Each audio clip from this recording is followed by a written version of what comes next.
Hi everyone. So இது scholarship series part 2. So இதில் என்ன நம்ம பார்க்க போறோம் அப்படின்னா ஆனந்தம் உயர்கல்வி உதவி திட்டம் அப்படிங்கிறத பார்க்க போறோம். ஆனந்தம் யூத் ஃபவுண்டேஷன் அப்படிங்கிறது நிறைய டிஃப்ரெண்ட் இண்டஸ்ட்ரியில இருக்கக்கூடிய உதவி செய்கிற மனப்பான்மை உள்ள இளைஞர்களால் அதை வந்து நடத்தப்படுது.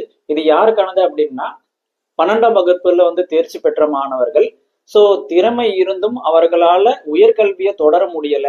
எதனால அப்படின்னு கேட்டீங்கன்னா அவங்க குடும்பத்தோட வறுமை சூழ்நிலை காரணமா அவங்களால அந்த உயர்கல்வியை தொடர முடியல அப்படின்ற சூழ்நிலையில இருக்கும்போது அவங்க இந்த ஆனந்தம் உயர்கல்வி உதவி திட்டத்துக்கு அணுகலாம். சரிங்களா?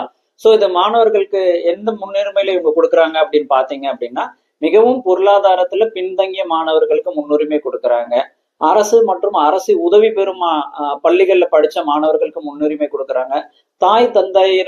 தாய் தந்தையை இழந்த மாணவர்களுக்கு முன்னுரிமை கொடுக்குறாங்க. தாய் தந்தை இருந்தும் அவங்களுக்கு வந்து உடல்நல குறைவினால அவங்களால வருமானம் ஈட்ட முடியாம இருந்ததுன்னா அந்த பிள்ளைங்களுக்கு முன்னுரிமை கொடுக்குறாங்க. அது இல்லாம பாத்தீங்கன்னா குடும்பத்தில் முதல் பட்டதாரியாக இருந்தாலும் இதுல முன்னுரிமை கொடுக்குறாங்க. இதுல 3 ஸ்டேஜஸ்ல வந்து உங்களை வந்து ஸ்க்ரூட்னி பண்ணுவாங்க. ஸ்டேஜ் 1 உங்களுக்கு டெலிபோனிக்கல் இன்டர்வியூ மாதிரி நடக்கும். ஸ்டேஜ் 2 வந்து பிசிக்கல் ஃபேஸ் டு ஃபேஸ் நேர்காணல் மாதிரி நடக்கும். ஸ்டேஜ் 3 வந்து பேக்ரவுண்ட் வெரிஃபிகேஷன் பண்ணுவாங்க.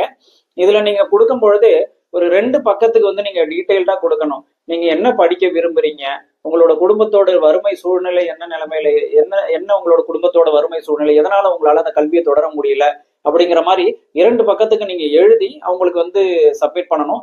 இதோட லிங்க் வந்து நான் உங்களுக்கு என்னோட ஃபர்ஸ்ட் கமெண்ட்ல பின் பண்ணி வைக்கிறேன். ஸோ முடிஞ்ச வரைக்கும் இதை ஷேர் பண்ணுங்க, நிறைய பேருக்கு தெரியட்டும். கஷ்டப்பட்டு படிக்க முடியாம இருக்கக்கூடிய நிறைய பிள்ளைங்களுக்கு இது உதவியா இருக்கும். நன்றி, வணக்கம்.